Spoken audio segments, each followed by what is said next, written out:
just had the same energy. Yeah, just had the same energy.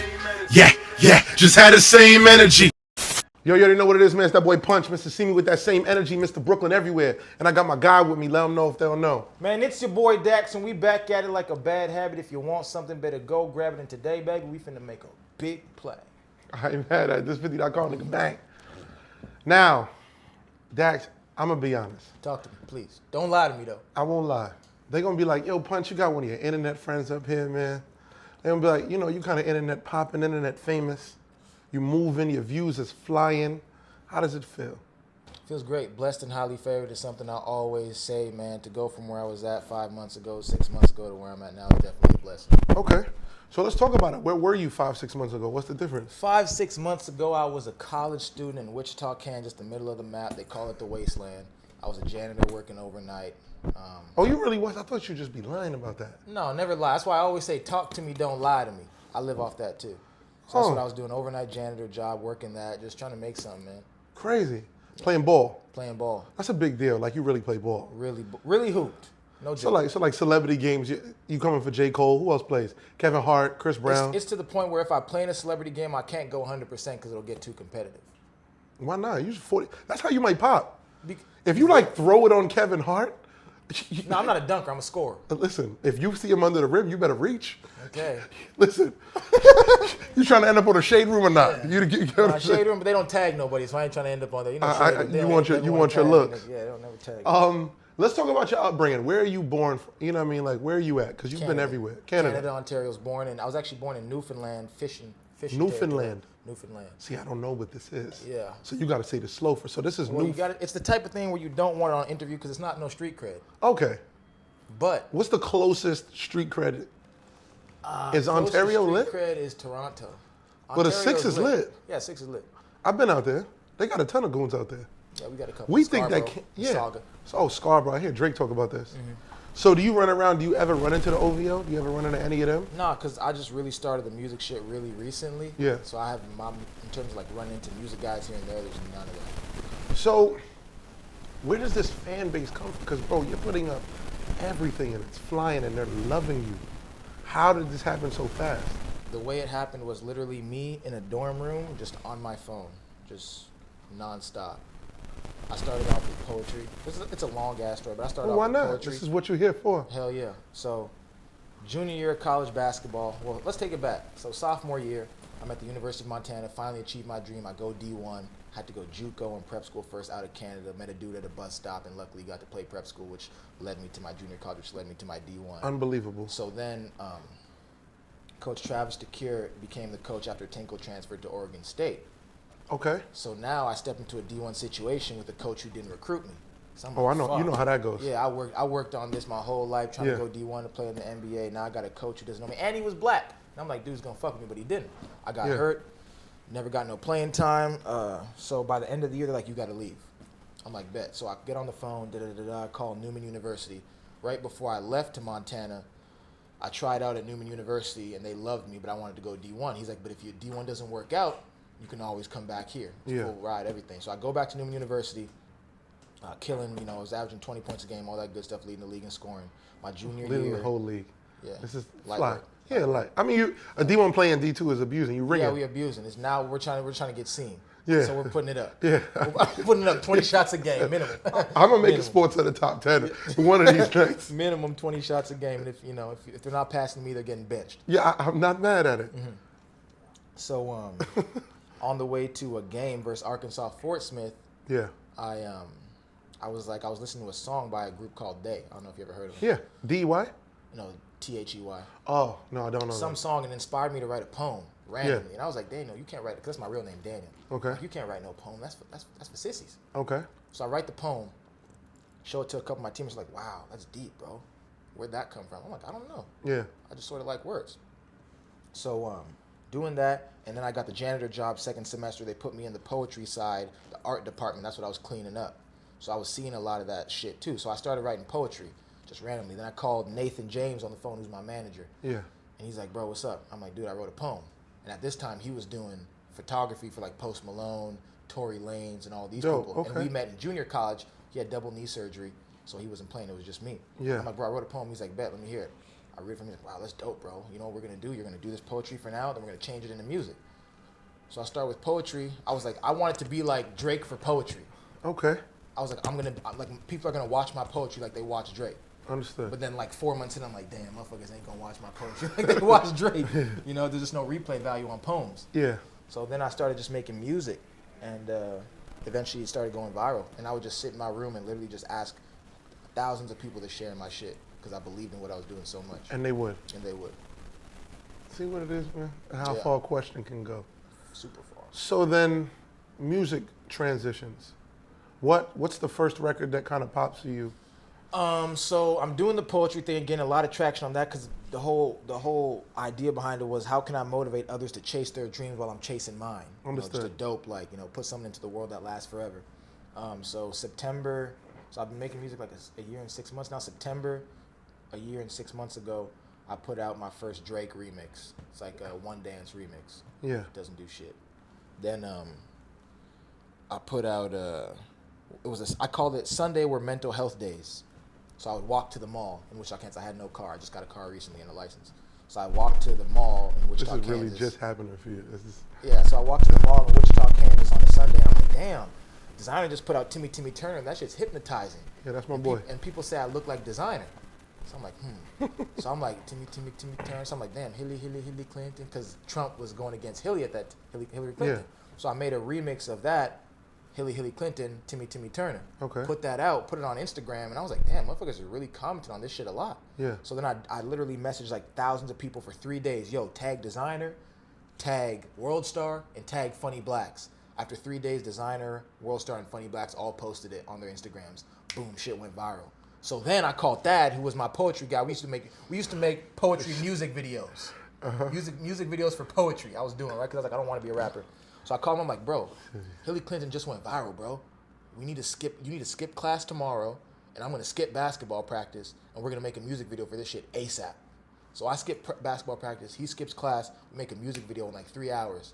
Put that shit up on YouTube. It blows. I gained like 30,000 subscribers. And then after that, I put out another remix, and I put out the Cash Me Outside remix. Boom, 17 million views. I'm like, fuck. Now I'm at like 300,000 subscribers, and I'm like, bet motherfuckers is dying to get them. I got them. So I just kept making shit. Original songs came, and just boom, boom, boom, boom, boom. Then the Tupac. Oh yeah, Tupac. Then after I made those remixes, I started having like hella dreams because people told me Tupac started off with poetry.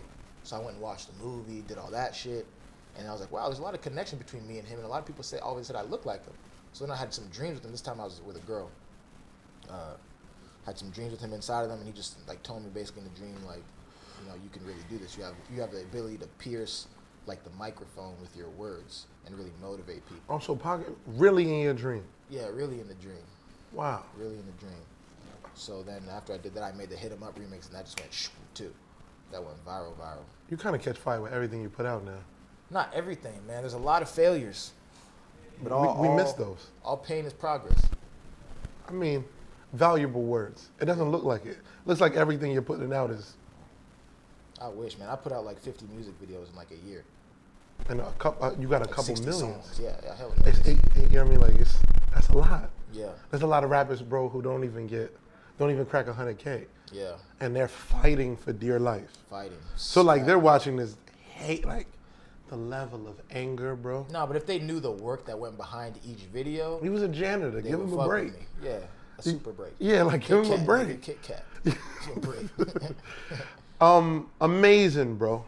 The poetry to the Tupac, and then like, see, what I just want to understand is, did this really just happen, or were you like how you just saying, yeah, we just shot the video? Were you really targeting this, or did you just literally shoot the video and then it's like it's gone? No, it's all. So I'm giving you like just like a sort of a microcosm of everything, but it's really like it's really, dare I say, anal. Like I'm super like I'm in it. Yeah. Like I'm finding thousands of people to message. I'm targeting this person because like I'm going on like to make Hillary Clinton go viral. I'm going on Designer's page, looking at each and every single person he follows and messaging all of them. Hey, I know you know Designer. Hit him up and send this to him for me.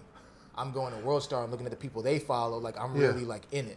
So World Star and Designer follow me. You should have been sending to me. I see. You were fucking up. That's a shortcut. That'd have been. Let me tell you something. That would have been the cheat code right there. As soon as you go, yo, listen, World Star. This is how we gonna go. I should have done that. And then there would have been a 1, 2, 3 at that point. See, and that's the crazy thing because you never. I don't know who that connection came from.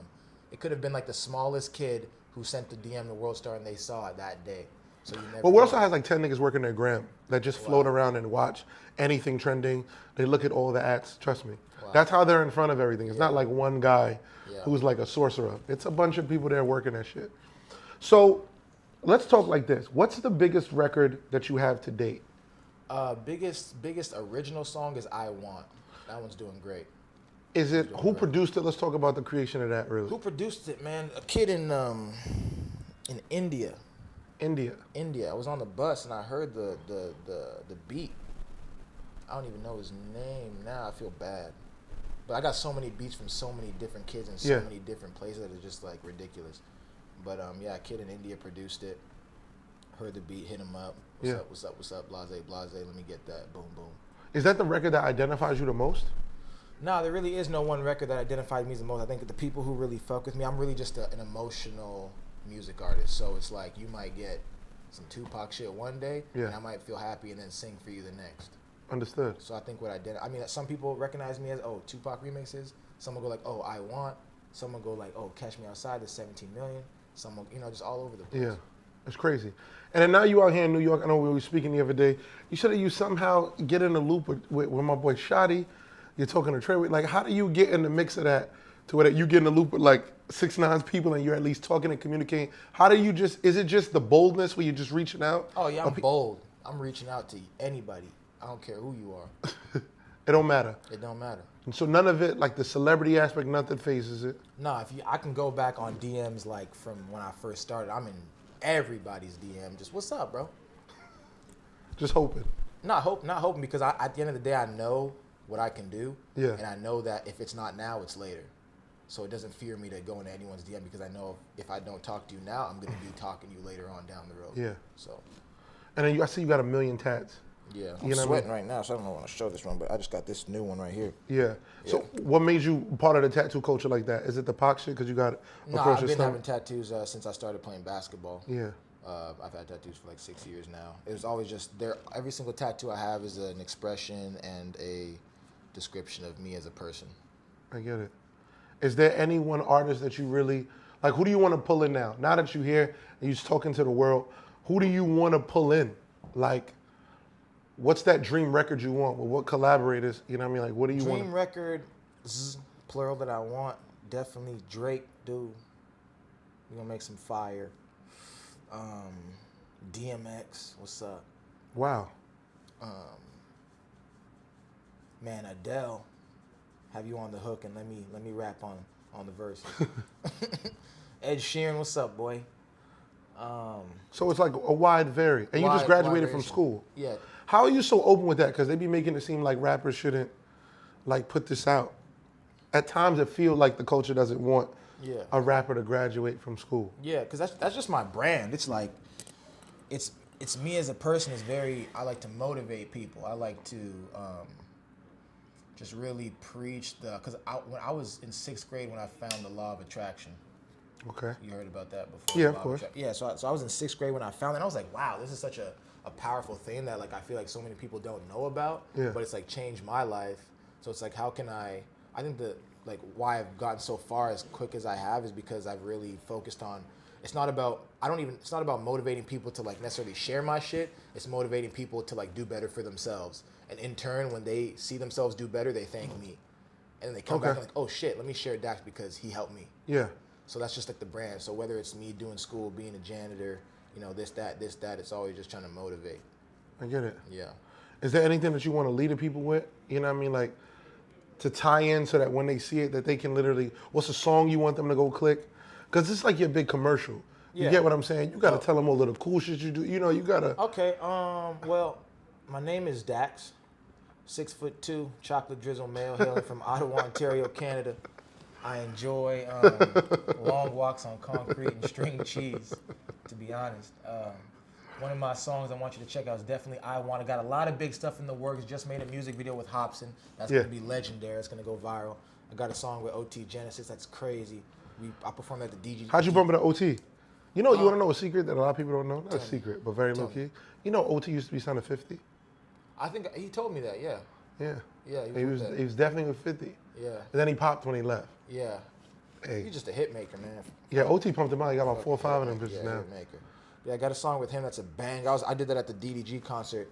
They never even heard it, and they were singing the words on it like crazy. DDG is lit. Stuff. That's my boy. Yeah, he's lit, man. We just did that. That shit just went viral, super jumping. You know, a couple 100,000 views on the book. Yeah, light work. That's what we do. Yeah. Just run the internet, let the old people get angry. That's what it is, man. You just put it in, you get it out. And that's it. So that's lit. OT Genesis on the way to Hobson record. When's the Hobson record coming out? Hopefully end of June. Oh, fast. Yeah. I haven't heard from Hobson in a while. You see, I'm going to be like sort of the first thing that comes out for him in a while. It's going to be crazy. And he's doing the video and everything. Oh, we already shot it. Oh, that's crazy. Crazy I like concept. Hobson, but he's with Strange Music, right? Yeah. I think that's his, No. No, he's with Undercover Projects, his own. Fact. Strange Music is Tech 9 in Yeah, that. Tech 9. My fault. They're going to kill me on that one. It's all good. But it's lit. I like him. I like Hobson, so it's lit. I'm not mad at it. I'm happy that you up here. Like, these be the starting points. So the fans buy in and they listen, they watch, they start soaking in. You start getting a bunch of interviews on it and they start watching your time capsule. This one you're talking about Janitor, the next time we're going to talk about the Drake feature. You get what I'm saying? Yeah. But I'm going to always talk about the Janitor stuff, though. Always bring them back into the beginning. They got to know that, you know. That there was a starting point to this. Man, super starting point. I get you. I'm not mad at it. Well, you already know what it is, man. It's that boy Punch, this50.com. My boy Dax with it. The story starts here. Bang.